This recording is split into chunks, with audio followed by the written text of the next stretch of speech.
دا تصویرونه له تیرو څو ورځو راهیسې په ټولنیزو او جمعي رسنیو لاس په لاس کېږي او دا ده چې ګواکې د قمرګلې په نوم د نجلۍ او د هغې 11 کلن ورور په غور ولایت کې 2 طالبان چې د دوی پر کوري برید کړی وو وژلي دي. د محلي او مرکزی حکومت د مسؤلانو د څرګندونو له مخې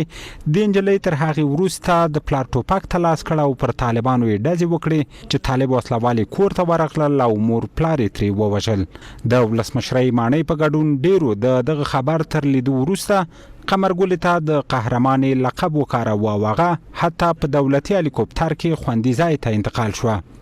خو تازه نیویارک ټایمز امریکایي ورځپاڼې په یو راپور کې لیکلي چې دې قضیې ته غلط رنګ ورکړل شوی ځکه دا پیښه د طالبانو او حکومت ترمنځ د جګړې برخه نه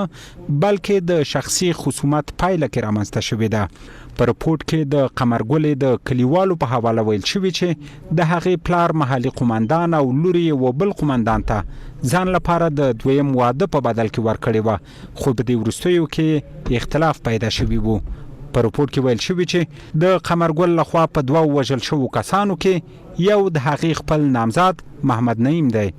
نیویارک ټایمز ورځپاڼه دې پیښې ته په اشاره وایي چې افغانستان کې روانې جګړې کلیوالي سیمو کې بل رنګ خپل کړی او ګڼو امنیتي پیښو ته په ناسمه توګه د حکومت او طالبانو ترمنځ د جګړې نوم ورکول کیږي. د افغانستان کلیو او بانډو کې د نشهیي توکو د مافیایي ډلو، سیمهیزو زورواکو او محلي قومندانانو ترمنځ د واک پر سر سیالیو او حتی په ګڼو مواردو کې شخصي خصومتونو او تربګنیو ته د حکومت او طالبانو ترمنځ د جګړې نوم ورکول کیږي او څوک په حقیقت پسې نه ګرځي. د نیویارک ټایمز راپور کې راغلی چې د کلیوالي سیمو په دا ډول ګڼو پیښو کې هغه ملیشیا او اربکیان لاس لري چې حکومت تر خپل کنټرول لاندې سیمو د ساتلو لپاره ګمارلي او امکانات ورکوي.